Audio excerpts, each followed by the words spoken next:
ස්වභාව ධර්මයේ කතාව. ස්වභාව ධර්මය කියන්නේ අපි හැමෝම ජීවත් වෙන නිහඬ ගුරුතුමියක් වගේ. ඇය කතා කරන්නේ වචනෙන් නොව සුළඟේ හුස්මෙන්, වැහි බින්දුවල සංගීතෙන්, කුරුල්ලන්ගේ ගීතයෙන් සහ ගස්වල සෙවණැල්ලෙන්. අපි බොහෝ වෙලාවට ජීවිතයේ කාර්යබහුලත්වය අතරේ ස්වභාව ධර්මයේ සුන්දරත්වය දැකීමට අමතක කරනවා.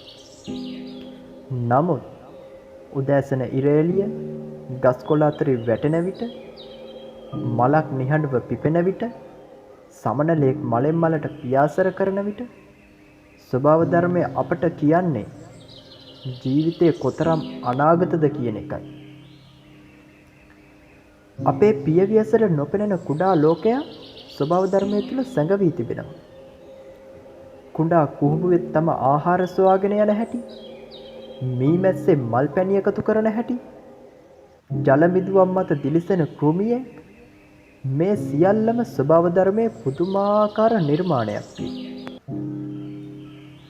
සමහර විට ජීවිතය අපට දුෂ්කර විය හැකි.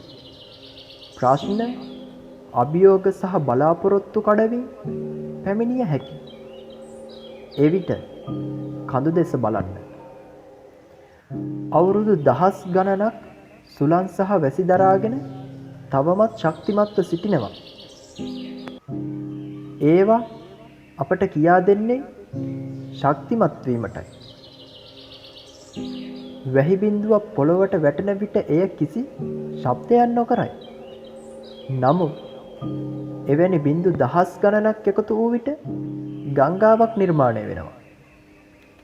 එය අපට උගන්වන්නේ කුඩා යහපත් ක්‍රියාවන් එකතු වූ විට විශාල වෙනසක් ඇති කළ හැකි බවයි.